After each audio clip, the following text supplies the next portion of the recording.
Olá, bem-vindos a mais um episódio do Sapo e o Escorpião, o podcast de política da Madre Mídia, porque na vida, como na política, é difícil fugir à nossa natureza. Eu sou a Isabel Tavares e tenho comigo a presidente do Grupo Luz Saúde, Isabel Vaz, a neurocientista e investigadora do Instituto de Medicina Molecular, Luísa Lopes, e a deputada europeia e ex-ministra Maria Manuela Leitão Marques, que nos acompanha à distância e que tem uma hora de avanço sobre nós. Antes de mais, obrigada por terem aceitado o nosso convite. E eu vou começar aqui com a Luísa, porque a Luísa é neurocientista e estuda as coisas do cérebro.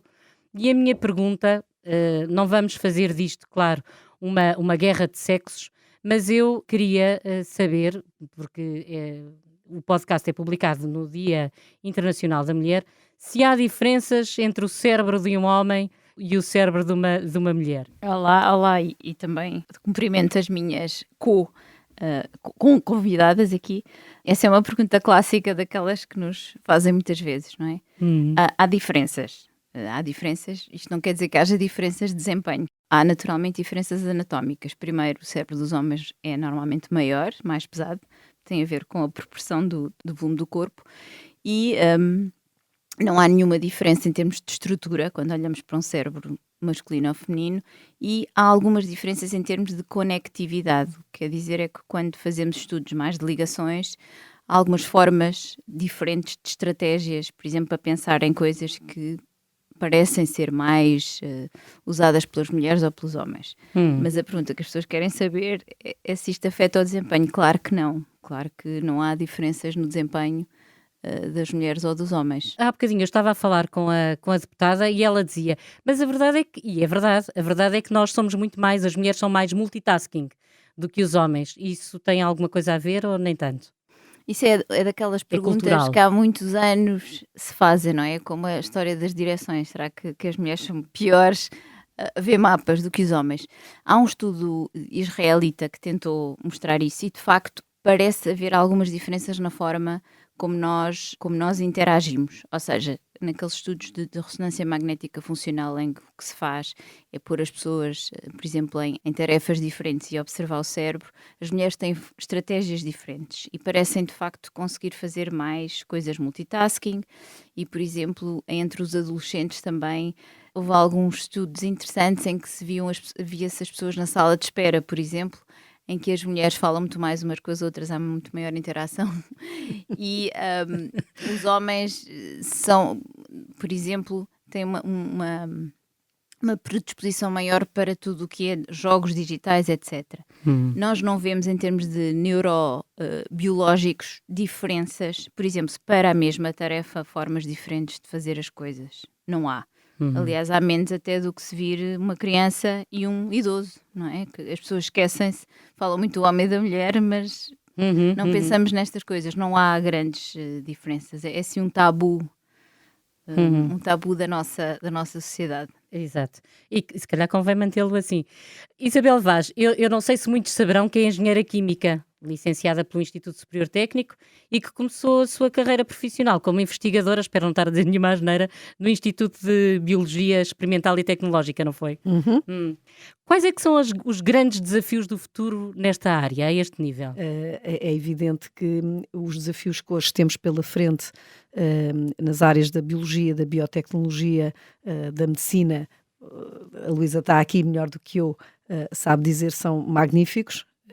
Sobretudo a nível das aplicações da tecnologia à ciência, nomeadamente a inteligência artificial, a ciência de dados, portanto vem trazer novas formas de fazer, dos cientistas modelarem, se quiser, a realidade, e portanto é todo um mundo que no meu tempo, quando eu enfim estava nessa área, eu trabalhava em tecnologia de células animais, portanto se quiser, trabalhava num laboratório de alta segurança, que agora não se pode dizer por causa depois de uma pandemia, é difícil, mas era aí que Sim. nós trabalhávamos. Nós desenvolvíamos na altura um fator 8 para o tratamento do cancro, em reatores altamente sofisticados, e hoje isso continuam a ser, há centenas de laboratórios pelo mundo que continuam também nessas áreas de investigação, mas eu diria que em grandes temas de inovação, hoje é a tecnologia, como é que a tecnologia de facto ajuda os cientistas nas mais variadas áreas, por um lado a descobrir mais depressa, por outro lado a ciência de dados está aí, a inteligência artificial, que no fundo são mecanismos de ciência computacional que ajudam a modelar o universo de uma forma mais rápida, provavelmente, e diferente, e com ferramentas novas, mas enfim, temos aqui uma grande cientista à minha frente, não me atrevo a competir com ela. Não, eu acho que tem toda a razão. De facto, tem sido a tecnologia, não é? E Aliás, mesmo esta ajuda no diagnóstico Exatamente. é fantástico. E Exato. outra que eu acho que é a partilha de dados, que eu acho que a pandemia também ajudou imenso. Exatamente. Ajudou imenso nesta ideia de que nós somos muito melhores quando trabalhamos em conjunto. Em conjunto. Que a ciência já sabia, Exatamente. as sociedades, não é? E os governos não tanto, e aprenderam que se calhar se trabalharmos todos em conjunto somos muito mais rápidos e partilhamos os dados dos doentes todos Exatamente. e foi uma... Acho que todos aprendemos que temos que ser mais colaborativos e sobretudo também em Portugal infelizmente ainda havia muita separação entre a investigação básica e aquilo que nós chamamos no nosso caso da medicina do bench to bedside, e acho que se estabeleceram muitas redes colaborativas e cada vez mais nos últimos anos se têm estabelecido redes colaborativas de aproximação à investigação de translação e de investigação clínica e sobretudo também de colaboração entre várias áreas do saber, porque na ciência, tal como nas empresas e como em tudo hoje o que acontece nos desafios corporativos, na ciência também é verdade que a multidisciplinaridade é fundamental. E isso implica, mas enfim, mais uma vez a Luísa muito melhor do que eu poderá falar. Eu ia lançar uma provocação, estava a dizer, pena que os políticos às vezes Exatamente. não sejam tão ágeis nesta colaboração. Portanto, o Agile também se aplica à investigação e essa seguramente vai ser uma das grandes desafios no futuro na própria organização das próprias centros de ciência e das próprias universidades, que ainda tendem a estar muito divididos em áreas e cada um a fazer a sua área de investigação e no futuro, cada vez mais, essas áreas de investigação vão ter que ser feitas de uma forma muito mais Agile também enfim, agora estamos a entrar também num período diferente, vamos ver o que é que vai acontecer à ciência e essas plataformas colaborativas que são onde ou seja, se há sítio onde a globalização funciona é na ciência, contrariamente ao que as pessoas possam pensar, talvez são os campeões da globalização, antes da globalização da economia. Maria Manuel, eu tenho ideia que a Luísa se estava a meter consigo aqui a falar dos políticos e a dizer que os políticos nem sempre estariam tão atentos quanto devem. Eu vou voltar então ao nosso tema, porque este podcast foi justificado por haver um dia no ano em que gritamos mais alto sobre determinados problemas de desigualdade. Nós falamos todo o ano, mas há um dia em que sublinhamos e damos especial atenção e, portanto, vou voltar ao nosso tema, pese embora todos aqueles que a Isabel introduziu adorasse entrar por eles.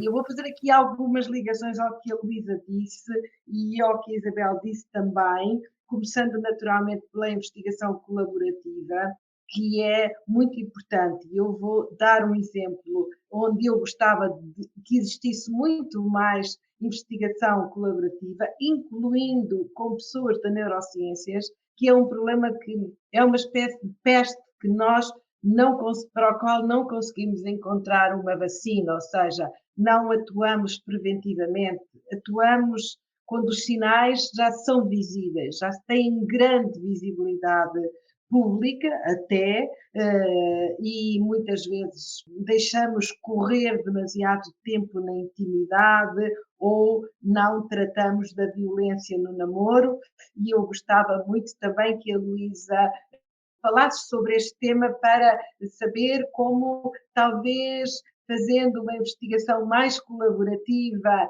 com mais psicólogos, com mais neurocientistas, pudéssemos saber mais sobre as causas do problema e não apenas sobre as suas consequências. Fazendo também uma ligação àquilo que a Isabel disse, que é um tema que me apaixona, a questão dos dados, foi muito clara durante esta pandemia a falta deles, também na saúde, a falta de dados estruturados, mas também aqui temos que ter em conta uma perspectiva de género, como nós costumamos aqui dizer. Por exemplo, saber se temos dados suficientemente desagregados para trabalhar a diferença entre homens e mulheres, até em aplicações de inteligência artificial ou, permitindo-me meter um bocadinho a foice em seara alheia, para o desenvolvimento de medicina personalizada que se adapte às diferenças, como a Luísa Sim, referiu, isso é um bom existem ponto.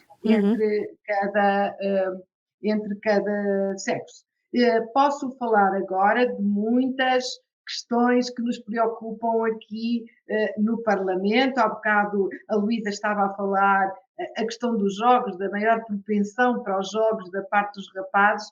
A minha pergunta também se é isso que justifica o desequilíbrio que há na escolha de profissões tecnológicas por parte das mulheres. É um tema que nós temos também estudado aqui muito. Foi o investimento feito em investigação fundamental que nos permitiu agora responder mais depressa. Sim, é E eu verdade. Isso sem pertenço dúvida. aqui no Sim. Parlamento a um comitê especial para a consideração do impacto da ciência e da tecnologia na decisão política, chamado STOA. Não há muitos parlamentos com um comitê desta natureza. E nós discutimos tudo o que queremos e trazemos muitos cientistas para os ouvir antes de tomar decisões. Nós discutimos muito a sério algoritmos, inteligência artificial, dados, como podem ser usados, quais são os constrangimentos. Nós discutimos bioeconomia, nós discutimos muita coisa para dar assim de cor a alguns temas do STOA,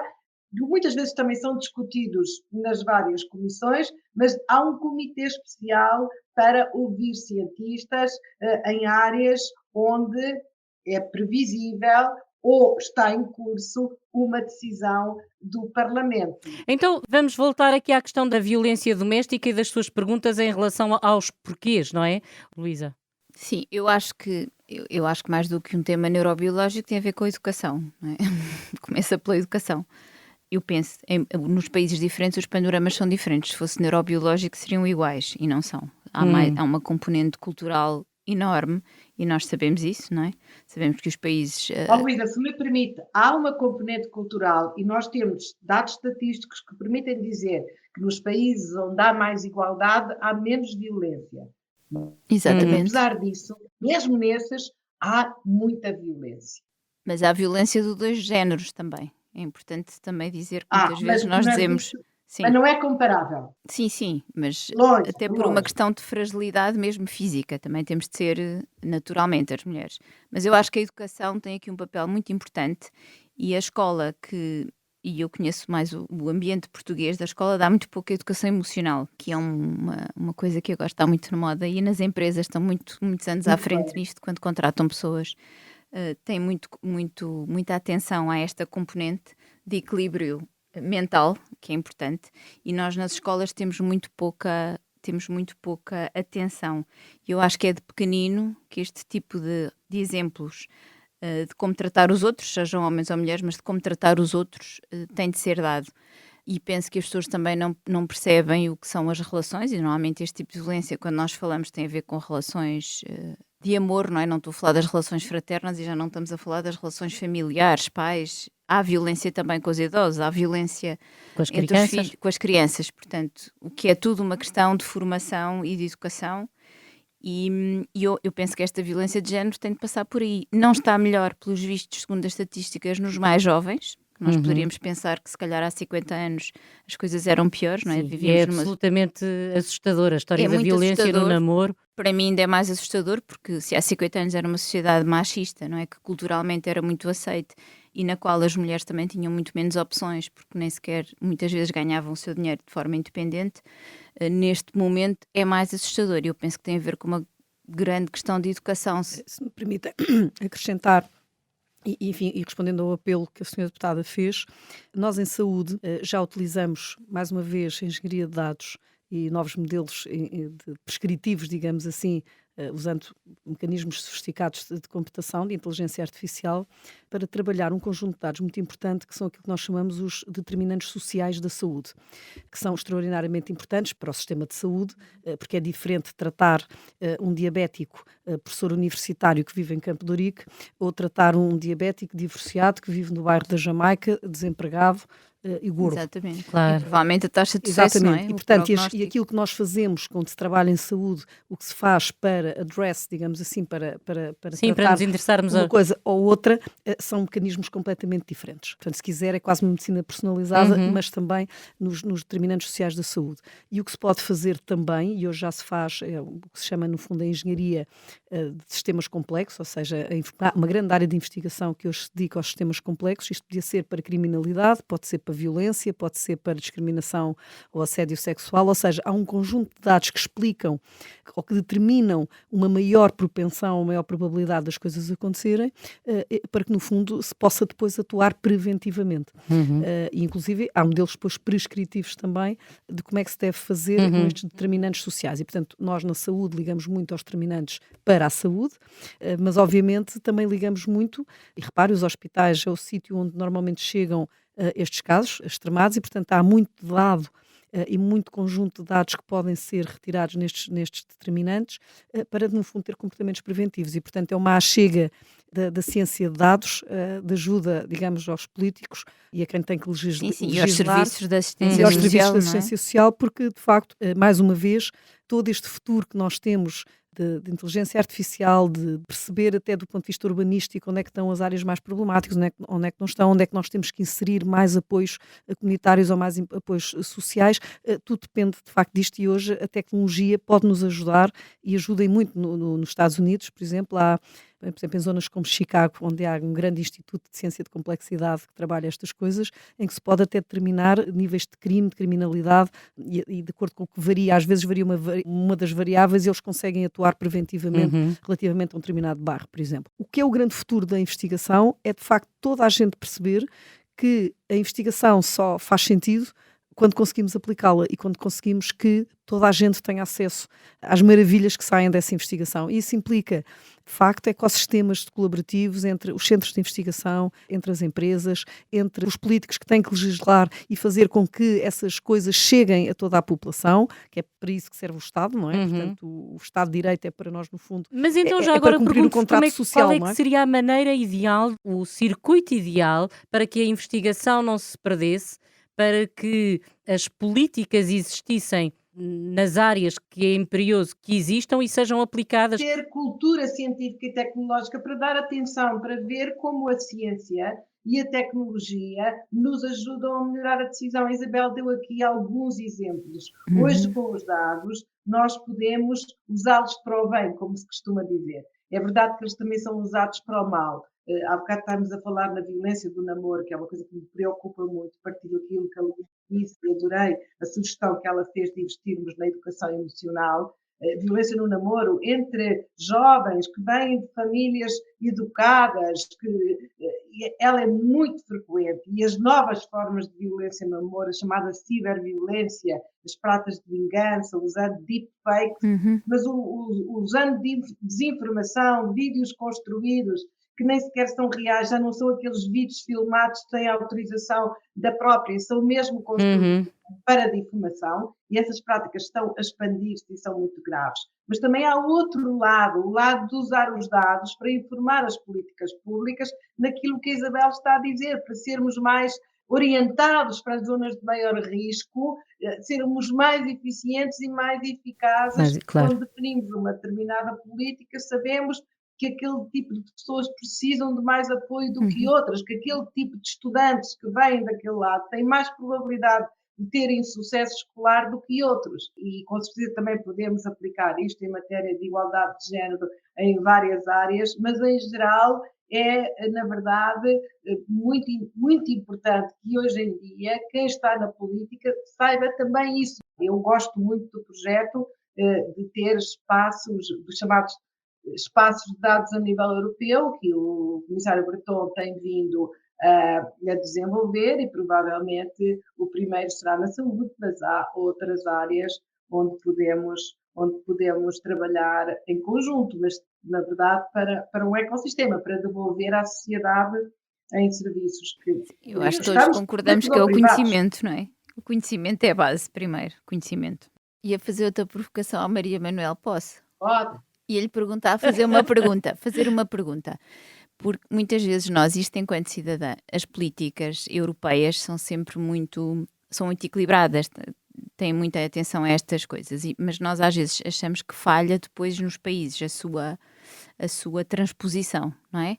E portanto eu imagino que não seja uma tarefa fácil. E a minha pergunta era da sua experiência em termos de estar sensíveis ou ter mais conhecimento nestas matérias. Temos os homens políticos que estão mais atentos ou as mulheres? Houve alguma diferença nisso já agora? Quais matérias, Luísa? Quais? Em geral, de conhecimento, de estar atento. Não, aí acho que não varia em função de ser homem ou ser mulher. Por exemplo, nesse comitê que eu referi, Sim, acho que é um comitê que, quando vamos ver o perfil das pessoas que escolhem ir para lá ou que se candidatam a ser indicadas para ir para o comitê, há homens e mulheres. O que vamos ver para trás é quem são os homens e mulheres que lá estão. E normalmente são pessoas com um background científico maior, ou que foram professores universitários, ou que foram mesmo cientistas. Não tem que ser assim necessariamente. claro, eu percebo. Portanto, não há aí uma diferença tanto de ser homens ou mulheres, mas mais da curiosidade científica, por assim dizer. Eu gostava de perguntar aqui se são todas a favor das cotas e da paridade ou não. No Parlamento Europeu, isso é tido em conta, no nacional, mais ou menos, Olha, é assim, depende dos dias. dentro dos partidos, menos ainda. Não sei como é que é no hospital, Isabel, nos hospitais da Luz, como é que a coisa funciona? Olha, o setor da saúde é um setor tradicionalmente onde as mulheres são poderosas, porque quem manda nos hospitais são os enfermeiros. E os enfermeiros e a profissão de enfermagem é tradicionalmente. Aliás, nós temos é que proteger os homens na profissão de enfermagem, porque tradicionalmente são mais mulheres. Bom, brincadeiras à parte, é de facto vamos lá ver, nos últimos anos tem estado a haver aqui uma coisa interessante que é da própria medicina. Há mais mulheres do que homens em medicina. É verdade. E, portanto, as mulheres estão, de facto, a ocupar o seu espaço na área da saúde. E, portanto, nós não temos muito esse problema. Aliás, o tema da paridade de género é uma coisa que não é uma preocupação minha, também era o que faltava. Pois, exato. É uma empresa que foi montada de raiz, uma equipa liderada por uma mulher, seria uma vergonha monumental que isso fosse um tema. Mas, de facto, não é, e não é só pelas minhas qualidades que posso eventualmente ter nesse sentido, mas porque de facto o setor é um setor que tem muitas mulheres e mulheres poderosas, portanto mulheres que na enfermagem, na própria medicina e no nosso caso também em gestão, portanto não é um tema. Agora, a pergunta para queijinho, como se costuma dizer, se estou ou não de acordo com as cotas, eu já tive várias posições sobre esse assunto. Falar em cotas para mulheres como eu, ou como a Luísa, ou como a Maria Manuel, é horrível, no sentido em que não nos passa para a cabeça nós estarmos num determinado lugar para preencher uma cota. E, portanto, eu durante muitos anos reagia violentamente contra esse tema, porque achava uma coisa... Mas aconteceu a todas, porque então. achava uma coisa horrível e nesse sentido. Agora, Condescendente, paternalista, desprestigiante, não é? Dito isto, nós temos aqui um legacy que temos que vencer, sobretudo em lugares de liderança nas empresas. A verdade é que os corredores, digamos, do poder, os corredores, digamos, de confiança e a liderança nas empresas também se faz pela confiança dos acionistas, etc. E a verdade é que as mulheres há 50 anos não estavam lá, na sua esmagadora maioria, por razões históricas, por razões sociais, por evolução das próprias sociedades, etc. Não quer dizer que seja melhor ou seja pior. E, portanto, nós para vencermos este legacy, efetivamente, e numa lógica em que há muitas mulheres e há muitos homens para o mesmo lugar, digamos assim, se calhar faz sentido que haja um esforço para que, em igualdade de circunstâncias, ou que as pessoas realmente não se esqueçam que é bom que haja diversidade de género. Se quiser, na minha empresa, eu estou mais preocupada com a diversidade geracional, neste momento, do que propriamente com a das mulheres, porque isso não é um tema na minha empresa. E, portanto, estou mais preocupada com temas que normalmente não se falam, porque não há o dia do jovem, não faço ideia se há ou não. Mas hoje, até pela longevidade, nós hoje os 70 são os novos 60 ou os novos 50 e tal, o que significa que as gerações mais velhas se prolongam nas empresas, cortando muitas vezes a capacidade dos mais novos poderem atingir lugares de liderança e onde possam exercer a sua influência, e isso preocupa-me imenso, porque a diferença geracional e isso poder servir a tecnologia, a inovação, novas ideias, quebrar dogmas, fazer as coisas de maneira diferente, é muito difícil numa empresa que esteja tomada por uma geração mais velha que não permite aos mais novos avançar. Portanto, neste momento a minha preocupação é mais essa do que a das mulheres. Dito isto, a minha empresa não é um exemplo desse ponto de vista, porque de facto eu não tenho problemas com o tema das mulheres, mas é bom lembrar, e neste Dia da Mulher eu gosto de lembrar isso, a minha mãe, que tem 86 anos, e, portanto, há 50 anos, não podia sair do país sem autorização do meu pai. Claro. E, portanto, ainda que o meu pai não mandasse nada lá em casa e que mandava era a minha mãe. Mas, dito isto, é preciso pensar que não foi assim há tão pouco tempo. E, portanto, eu costumo lembrar à minha filha que aquilo que ela hoje toma como garantido, a avó não tinha isso como garantido. E, portanto, é bom relembrar que houve mulheres que morreram por este direito, houve mulheres que lutaram pelo direito de voto. Aliás, eu tenho orgulho de quando fui responsável por um hospital público, uma parceria pública ou privada, pus como nome desse hospital Carolina Beatriz Ângelo, porque foi a primeira mulher que de facto votou em Portugal, para não nos esquecermos que houve mulheres que morreram por este direito. E aquilo que nós hoje tomamos como garantido deve ser celebrado no Dia da Mulher. Claro que é necessário ir tão atrás e conhecer a história, mas nós esquecemos que em Portugal, nos anos 80, nasceu um banco que era um banco só para homens, que era o BCP, e que Jardim Gonçalves depois veio justificar, que era o fundador, veio justificar com não tinha sido bem compreendido e tal, mas a verdade é que as mulheres tinham outros a fazer, tinham os jantares, tinham os maridos, tinham os filhos. É verdade, e portanto só me dás razão. Portanto, ou seja, é bom que a gente se lembre que de facto isto foi uma conquista e portanto, e se queremos, e com este legacy, se queremos de facto que isto seja rápido, não demore 200 anos a atingir a paridade, nós de facto vamos ter que forçar um bocadinho a que isso aconteça. E isso não quer dizer que por mulheres sem merecerem determinado lugar, mas é dentro da escolha, que é brutal, e hoje o talento também, enfim, agora há neste momento uma guerra muito grande pelo talento, mas quer dizer, a igualdade de circunstâncias é bom que a gente se lembre que é bom ter diversidade de género nas empresas, porque tal como é bom haver diversidade, olha, ainda agora a Maria Manuel estava a falar no Parlamento, haver cientistas, haver engenheiros, haver economistas, ou seja, é bom haver diversidade a todos os níveis, homens, mulheres, novos, mais velhos, profissões, cientistas, sem ser cientistas. Portanto, esta é a diversidade dos ecossistemas que têm que existir para que o mundo continue a avançar. E se me permitem, aqui uma das coisas que eu tenho neste momento muita apreensão, enfim, para além, obviamente, do horror que é toda uma guerra, e uma guerra que a gente já não imaginava possível no coração da Europa, preocupa-me imenso aquilo que vai acontecer ao investimento para a investigação. E enquanto que os Estados Unidos têm uma forma muito curiosa, porque investem bilhões de dólares muito na indústria militar, e que a indústria militar muitas vezes extravasa a sua investigação, sobretudo para a parte médica. Tem imensos financiamentos. E para as neurociências. E para as neurociências, mas que vem muita investigação militar e, portanto, eles continuam a investir muito, apesar de vir de uma origem, enfim, que não é bélica, bélica, mas a verdade é que depois extravasa efetivamente para o Departamento de Defesa norte-americano é brutal, e portanto muito investimento que se faz tem a ver com isso, mas o que é que vai acontecer agora com os orçamentos da própria União Europeia? Como é que vai ser, quer dizer, nesta nova ordem geopolítica mundial, como é que vai ser no fundo? E eu gostava de perguntar isso à Maria Manuel, como é que ela vê, se isto é um receio dado ou não, sim. Porque a investigação básica é uma investigação que tem que ser financiada pelo Estado, não é? A investigação fundamental, nós falámos aqui das duas e que são ambas importantes que serem financiadas, mas há aqui um ponto muito importante, é que a investigação aplicada nunca é que vai dar lucro. E, portanto, a investigação fundamental é que não dá lucro. Portanto, só temos o financiamento público, temos que ser muito claros nisto. Exatamente. O financiamento todo feito na tecnologia da RNA ou da mRNA só foi financiado por fundos públicos até ter uma tecnologia associada que foi patenteada, e só aí é que entram os financiamentos privados. Nós dissemos aqui muitas vezes no Parlamento, e eu já lá volto às cotas só para dar um exemplo que é muito persuasivo, nós dissemos muitas vezes no Parlamento durante a pandemia que gritámos muito alto, quase como se todos os dias fossem o dia da ciência, que esta era uma lição para o futuro, de que tínhamos que investir na ciência, e não apenas na ciência aplicada, na ciência Pois, fundamental. e essa é uma lição muito, muito, muito, muito importante. Exatamente. Muito importante, e nós gritámos muito só para que não se esquecessem depois, não é? Porque naquele momento toda a gente falava nisso aqui, mas eu sei como é que é depois, puxa dali, puxa da colar, e agora vai puxar para a defesa, com certeza alguma coisa, porque, na verdade, a União Europeia percebeu que também precisa de uma política de defesa mais coesa.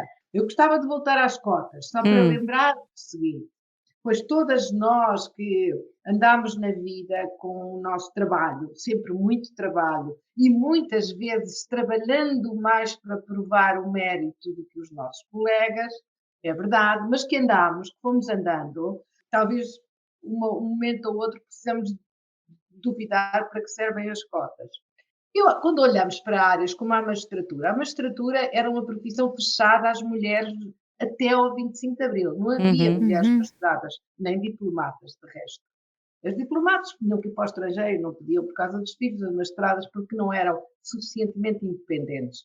Na verdade, tudo argumentos muito interessantes, mas não há muitos anos. Foi em sim. 1975, não é? Depois as mulheres começaram a candidatar-se e hoje candidatam-se apenas pelo mérito. Entram, passam ou não passam, de acordo com o mérito. E temos um outro problema, é que as cotas agora, se as existissem, eram para os homens, porque entram muito mais. A magistratura Mulheres está do a que. transformar numa profissão feminina. Penso que estou a dizer de cor que no Ministério Público, uma das magistraturas, já são 65% de mulheres.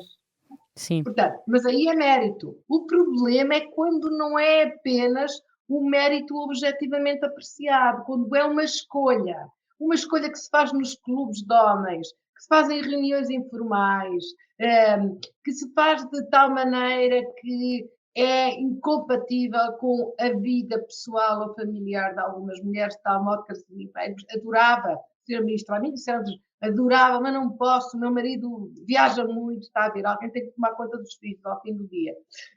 E, portanto, há muitas vezes quando que essa escolha ainda é discriminatória e a prova está lá. Há mulheres em todo o lado, há mulheres muito qualificadas e continua a haver um desequilíbrio enorme nos lugares de direção. E como é que se combateu esse desequilíbrio? Posso-vos dizer, foi à custa de cotas. Os números estão aí e provam à exaustão Sim, por isso eu acho que a que nossa foram as posição cotas que evoluiu mudaram. E quando dessa. quisemos pôr cotas, estava no governo, para as empresas, sabe o que é que me disseram? Ou para melhorar as cotas para cargos políticos, a mim disseram-me que não havia mulheres para ir para as freguesias, ou que não havia mulheres competentes para ir para o setor financeiro. Eu disse, bem, competentes há. Mas não têm experiência. Não têm experiência porque nunca as deixaram ter. Uhum. Dê-lhes essa oportunidade, passado um tempo já têm experiência. E se não arranjam mulheres para pôr nas listas para as juntas de freguesia, elas estão lá, são a maioria dos eleitores. Se não arranjam, não apresentem listas. Façam o trabalhinho de casa, porque as mulheres estão lá. Sabem organizar as festas todas da aldeia, mas quando chega à junta não estão disponíveis, por algum motivo é. Eu acho que a conclusão aqui é que ninguém quer que haja cotas de forma cega, não é? Que o mérito seja sempre, digamos, o mérito seja sempre o critério e que depois dentro do mesmo mérito nós podemos arranjar cotas, naturalmente, como arranjamos para a diversidade em vários níveis. Isabel, desculpa interromper, mas quando me vem com o mérito, ainda a semana passada, num debate como este, veio uma pergunta de um homem, por acaso era de um homem, que dizia, mas eu já vi perguntas destas de mulheres, infelizmente, que dizia assim, mas depois as cotas tiram lugar a homens com mérito. Ora bem, isto é um pressuposto. Primeiro, que as mulheres que vão para lá não têm mérito, ou que os homens têm sempre mérito. E eu aí termino como uma sufragista americana. O mundo só será justo quando tantas incompetentes mulheres estiverem em lugares de direção como os homens que lá estão. Mas e os salários? A diferença Sim, eu salarial em ia, Portugal? eu ia dizer que era a paridade das cotas não resolve um problema grande em Portugal. E nós falámos de coisas, por exemplo, na função pública, se não se põe, estas coisas são tabeladas, não há diferenças de salários. Nas empresas privadas, os salários são negociados. E nós sabemos que culturalmente as mulheres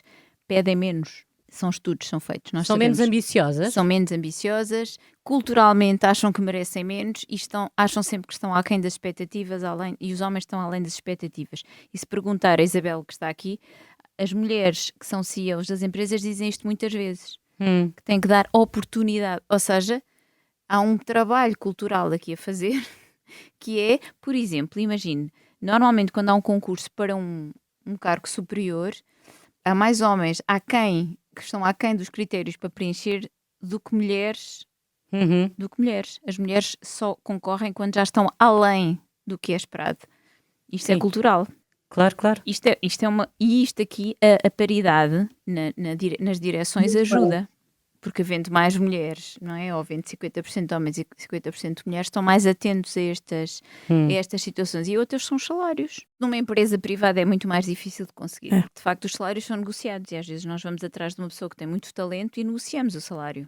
Exatamente. Que é individual, independentemente de quem já lá está.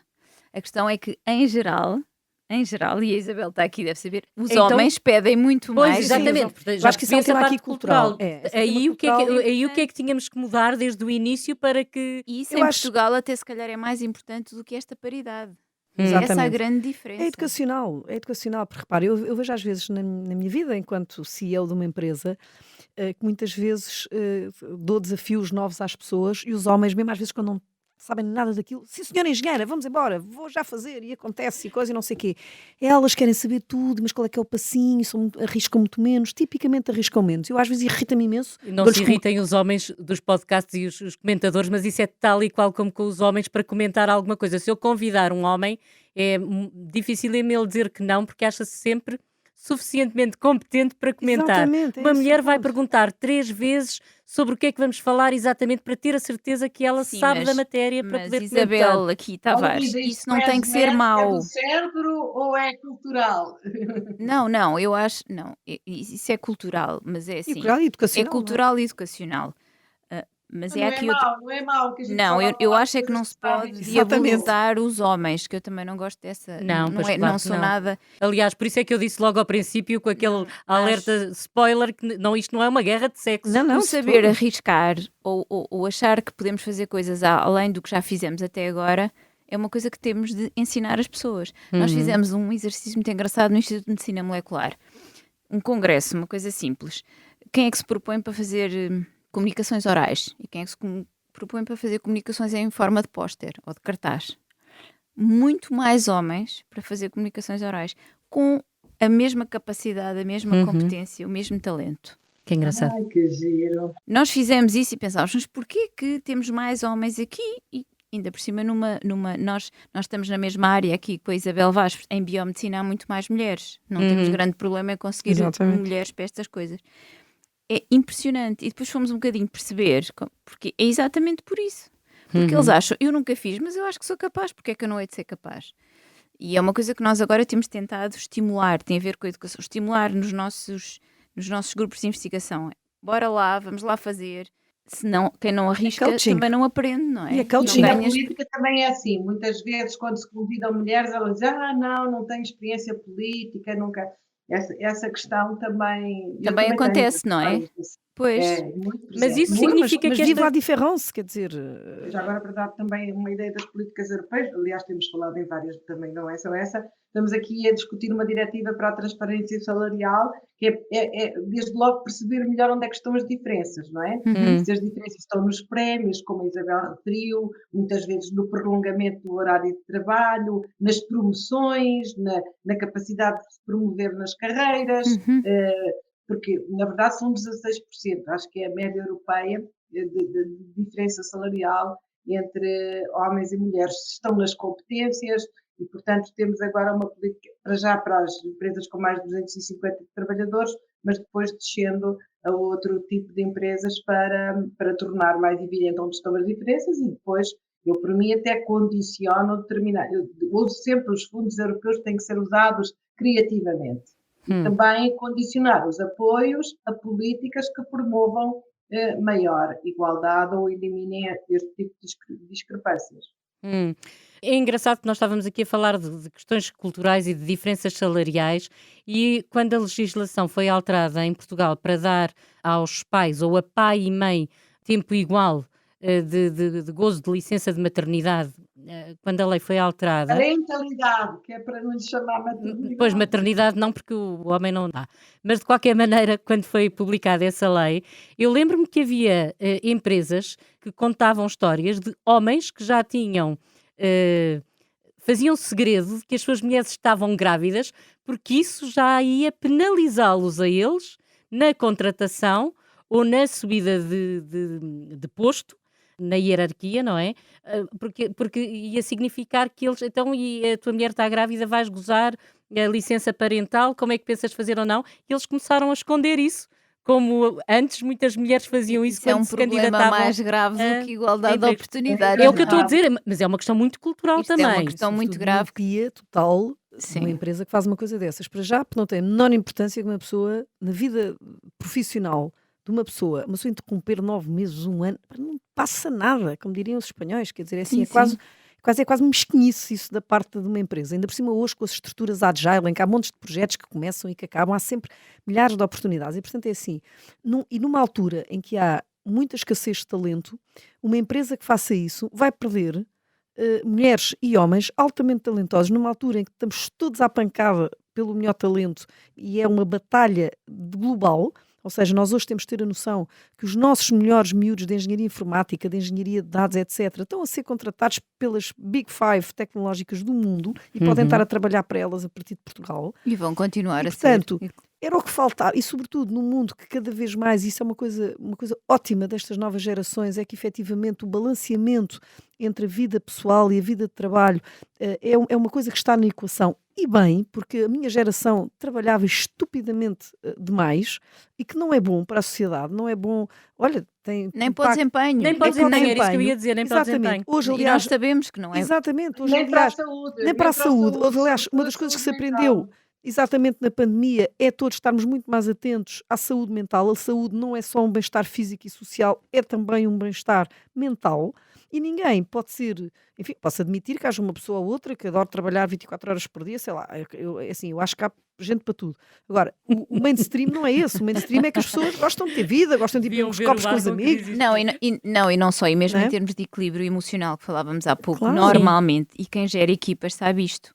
Sabe isto? É uma das Não é regras que óbvio. nós temos quando recrutamos pessoas. Nós queremos pessoas que se interessem por outras coisas. Claro. Normalmente até são as pessoas Claro. mais curiosas e que trazem ideias mais criativas e que são capazes de sair um bocadinho fora. E claro que todos somos multifacetados e se a pessoa quiser estar 24 horas pode. Mas a questão não é...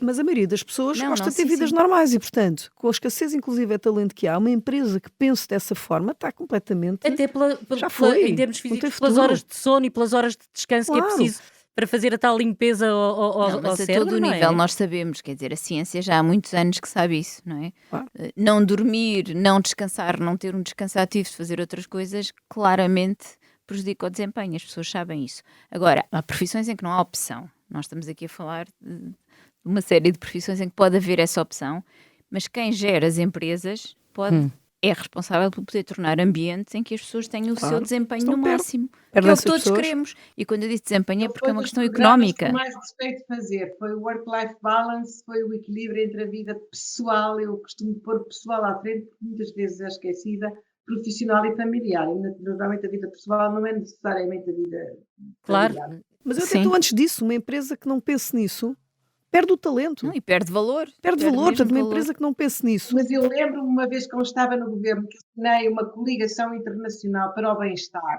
Era bem-estar e felicidade, que assim se chamava. Uhum. Que a Nova Zelândia e outros países do mundo preocupados com essa área, que ia brincar, fartaram-se de brincar comigo.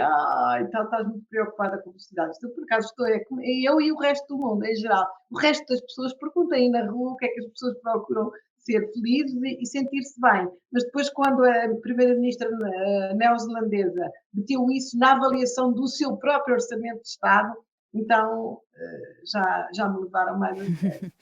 Agora estava-me a rir porque há aqui conceitos engraçados, não é? Se uma pessoa só tem o trabalho para ser feliz e se por acaso ele corre mal, e que muitas vezes corre mal faz parte, que infelicidade de geral. é muito bom termos várias facetas para podermos, nós às vezes falhamos numas Claro, e compensar, vamos. não é? Mas eu até estou noutra, até E pode faz haver parte. gente que adora isso, mas não é a maioria. Quer dizer, Não, eu não não é. me importa nada que haja um fulano que seja Não. fulana que seja completamente vidrada no trabalho, ou até há fases da vida em que podes ser mais ou menos. O tema é que nenhuma empresa pense que pode sobreviver no mundo atual e Só com os vidrados. só dessa maneira, e portanto, ou seja, há talento extraordinário olha, não é preciso ir mais longe. Um dos grandes desafios que o setor da saúde tem é justamente esse. A minha geração, portanto, os médicos que hoje têm 55, 56 anos, que é a minha idade, de antes trabalhavam, na boa, era normal trabalharem 50, 60, 70 horas por semana. Uhum. E um dos desafios que o setor da saúde tem é que as novas gerações não querem trabalhar 70 Não horas querem, por semana pois e não. não vão trabalhar 70 horas. Portanto, quando a gente faz contas a pensar que não vamos precisar de mais médicos ou Claro. de mais enfermeiros, a contar que estas novas gerações trabalham o que trabalhou a minha, E nem é uma questão de isso não vai salário, por acontecer. vezes. Não é Não, uma nem querem questão. saber. Não, Não não, querem tem saber. outra mentalidade Portanto, a mesmo. mentalidade é diferente. O E a mundo mudou. pandemia É como teve um ainda um emprego- papel mais Exatamente. importante É nisto. como um Portanto, emprego para a vida. Hoje em dia, Ninguém quer. estas gerações mais novas não têm esta ideia Isabel, de o que meu filho eu vou chegou- ter um emprego até ao fim dos meus O meu dias. filho trabalhava aqui em Portugal, na boa, um ótimo trabalho, um ótimo emprego. E um dia chega a uma casa e diz: tive uma oferta para ir para Hong Kong. E eu, porreiro, até quando é que vais? Daqui a 15 dias. E 15 dias depois agarrou na mochila e foi para Hong Kong. É outra maneira de Portanto, viver. é outro filme. Outro filme completamente diferente. Portanto, Uhum. isto passa-se também no setor da saúde. Hoje existe uma comunidade brutal em Inglaterra, por exemplo, de enfermeiros. Os médicos já não se formam cá, se não quiserem, se não conseguirem tirar a especialidade de cá querem, vão para a Alemanha, vão para a França, porque o mercado é global. Toda a gente fala inglês. A formação em Portugal é espetacular, by the way.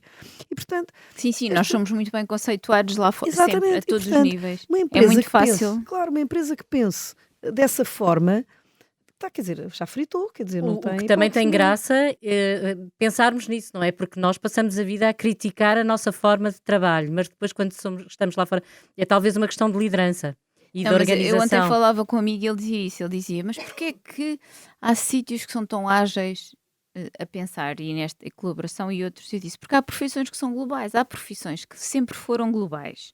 A ciência é uma delas, não é? Uhum. Agora a Exatamente. pandemia tornou a medicina global, Exatamente. não é? O que é que aconteceu? Os médicos passaram, estavam se calhar na sociedade portuguesa e de repente equipas inteiras a discutir Mas foi com muito os antes da colegas. pandemia. Mas foi muito antes da pandemia. Sim, mas estou a dizer no Isabel. setor Foi- público é Não. mais.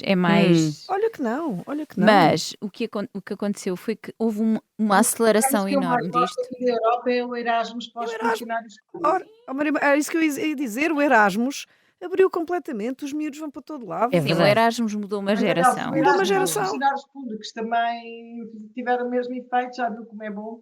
Exatamente. Uhum. Portanto, enfim, eu acho que também, já agora só acrescentar, nenhuma empresa pode sustentar no longo prazo o seu negócio se não for, de facto, em bases reais, em coisas sustentáveis. Ou seja, nenhuma empresa pode viver de massacrar os seus empregados, não é? Portanto, os seus colaboradores. Portanto, isso não existe, não é? Ou seja, pode acontecer durante um tempo, sei lá, por exemplo, agora numa pandemia, toda a gente trabalhou, eu durante agora a pandemia, eu trabalhei 24 horas por dia, cheguei a estar 3 dias sem ir à cama. E tive médicos a fazerem, bancos não tiveram férias, não médicos, enfermeiros, todo o pessoal do hospital. Isso pode acontecer durante um ano, Claro, pode ser coisa de claro. 2 anos e toda a gente faz esse sacrifício. Agora, para todo o sempre, isso não existe. E, claro. portanto, ou seja, nenhuma empresa pode. E toda a gente faz sacrifício na ciência para acabar um projeto de Claro. investigação. Agora, uma ninguém pode candidatura, fundar uma empresa diz com base em o premissas ritmo. erradas, não é? Sim, sim. Não voluntário, mas imposto, não é? E eu Aliás, sou- aliás, se me permite, Maria Manuel, é um dos grandes objetivos das políticas de sustentabilidade. O DSG é, de facto, o employee experience e, portanto, não, e a saúde dos trabalhadores, etc. É hoje um dos objetivos também do ESG a nível mundial. E Portanto, como disse a Isabel, e muito bem, há recursos muito escassos, os recursos das competências são recursos muito escassos. Eu outro dia fui aos Estados Unidos, aqui num comitê especial sobre a inteligência artificial que nós temos no Parlamento, mais uma prova, como nós valorizamos, e vi na Casa Branca, estiveram a mostrar que eles estão a desenvolver uma pool de recursos a nível nacional, portanto, em todos os estados, juntando cientistas, pessoas que vêm das empresas,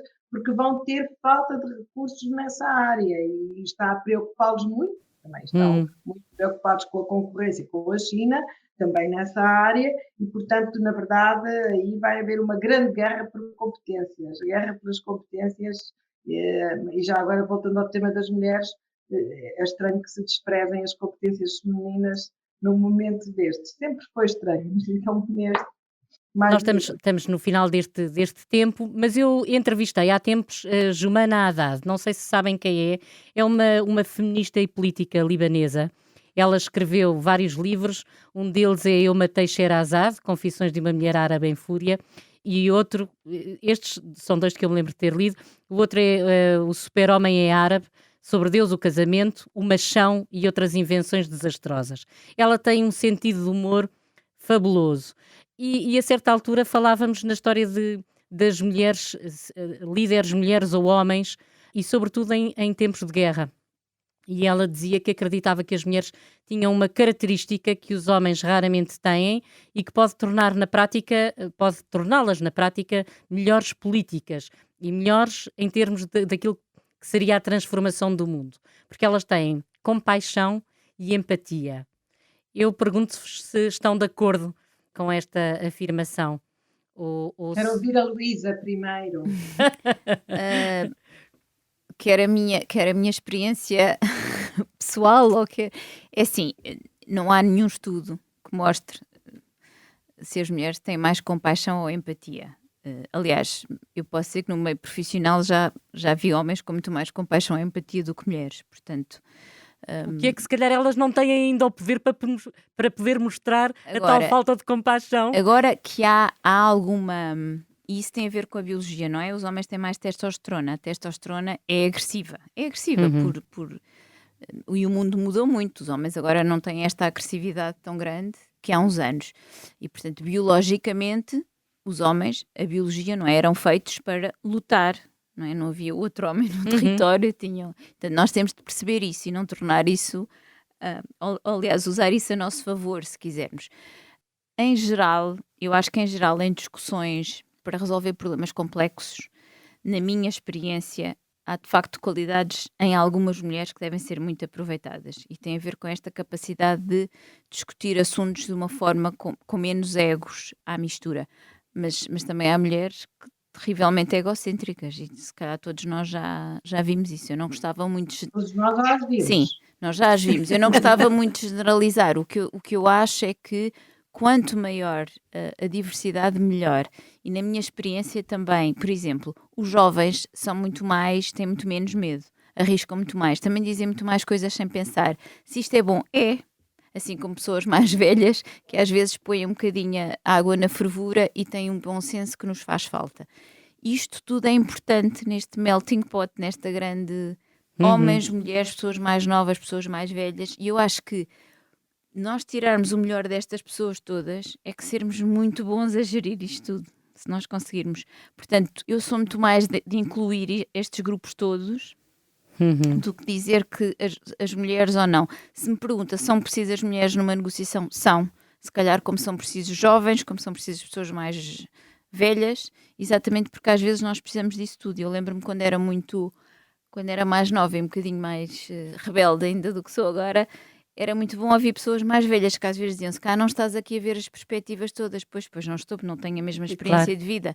Até a discutir a guerra na Ucrânia agora, as perspectivas às vezes são diferentes. E são importantes. A experiência de vida de outras guerras. E são todas importantes. E muitas vezes nós esquecemos coisas na qual não tivemos experiência e dizemos realmente nunca pensei nisto. Por isso... Então eu vou... E no mundo que vive na bolha das redes sociais isso ainda é mais importante, porque muitas vezes a opinião é demasiado marcada em várias bolhas, não é? Que as pessoas só se ouvem as que pensam como elas. Pois claro, isso é absolutamente verdade. Se nós nos rodeamos de gente que só concorda connosco e parecida connosco, só temos um lado, não temos mais nenhum. Eu vou perguntar, para terminar, a cada uma, nesta coisa então do homem e da mulher, nesta coisa das diferenças, quem é que é o sapo e quem é que é o escorpião? Para dar o exemplo, posso começar, eu acho que o escorpião disto tudo, depois desta nossa conversa, é a educação. Enquanto a educação não estiver bem e enquanto a educação estiver sem a força que devia ter e não for a prioridade que deve ser, nós não vamos caminhar para qualquer tipo de igualdade neste sentido, que não é só o de ter duas coisas iguais, como é óbvio, mas é deste respeito.